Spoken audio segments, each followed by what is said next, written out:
Two balls and a strike to count on Taylor. Reyes fires, swing and a drive, deep left field. It's his way back. Walk the ball. Chris Taylor.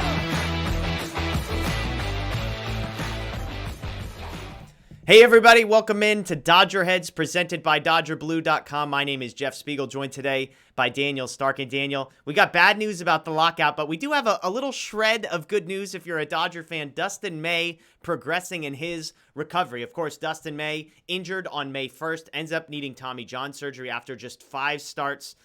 Not expected to return until at least post the 2022 All-Star Game, assuming there is a 2022 season, by the way. But he started playing some catch in November. Now he's posting more videos. He posted one with the tagline, slowly but surely.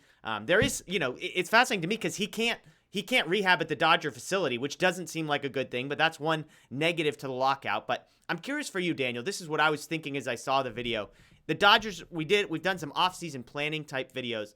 Where does Dustin May fit in sort of your long-term plan if you're the Dodgers? He's 24 years old, third-round pick out of high school. He's under team control until 2026. He has 31 appearances at the major league level, a 2.93 ERA. The strikeouts per 9 jumped way up this year. His career average was like 7.5. He posted a 13.7. This past year, walk rate stayed roughly the same. So as you're building around Buehler and Urias and May, where does May fit in? Is he a number 3 starter? Is he a number 2 starter? How do you see him moving forward? Yeah, I mean, well, let me just start off by, with what we saw from him last year. You just gave the numbers, and he was, to me, what we saw from him last year, very small sample size. I think you said 5 starts or whatever. He looked like an ace. Like we know the upside is there with him. We see how hard he throws.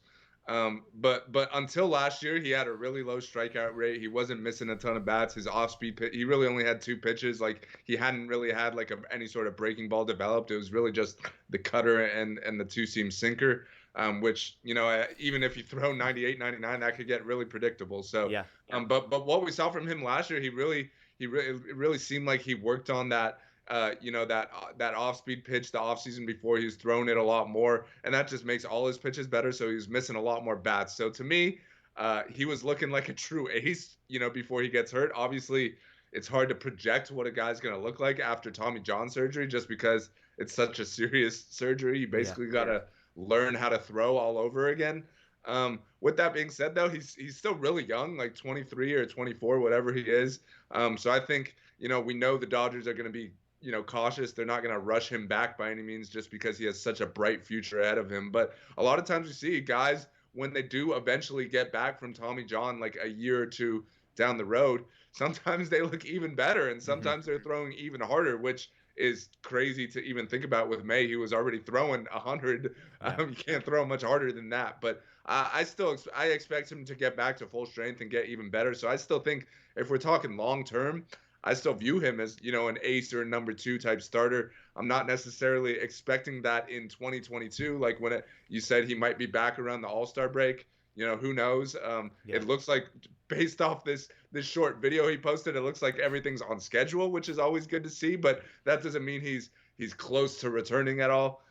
So I would expect probably in 2022, like we might see him out of the bullpen down the stretch. We might see him start like a handful of games, but I'm not expecting a whole lot out of him this season. But, down the line in 2023 and beyond, I still think he could get back to that ace type level that he was in the month we saw him before he ended up getting hurt in last season. Yeah, it's an interesting spot the Dodgers are in because, again, they are planning roster-wise for a 2022 season and needing starters desperately, right? Like they have Urias, they have Buehler. You've got some form of Tony Gonsolin. You've got, Andrew Heaney, who's been brought in. They've got Tony Gonsolin. They've got, a handful of guys sort of floating around there, Andre Jackson, etc. And yet, like, you can't really plan for beyond 2022 because you have this guy, Dustin May, who you're expecting to be right in the middle of your rotation in 2023 and 2024 and 2025. So they're sort of stuck in this spot where do they bring guys in to solve problems in the short term, but potentially at the expense of long term? Because look, beyond May, you've got Gonsolin, you've got Ryan Pepio who's up there, you've got Landon Knack and Bobby Miller and Clayton Beater. You've got all these guys that are sort of probably coming up in the next 1 to 2 years. So the May situation in particular makes it very interesting because you have a guy in 2023 and a guy who's proven at the major league level that he can do the job. Again, a sub-3 ERA across his 3 seasons, and yet you can't really count on much of anything from him in the 2022 season. As you said, maybe a relief role, maybe some spots down the stretch, but with a guy as young as he is, you're definitely not going to rush him back. And so I think this points to a Clayton Kershaw reunion making a ton of sense, because that's a guy that you hopefully can get on a 1 or 2 year deal. Versus if you think the Dodgers are going to go get a top-of-the-line starter, it gets more complicated, because how do you fit that in both the short-term plan and the long-term plan? Something to monitor from here on out. That's Daniel Starkand. Yeah, Go ahead. Real quick, I just want to add real quick also, like, once in 2023, I'm also not expecting like a ton out of May that season as well, just because it'll be his first full season.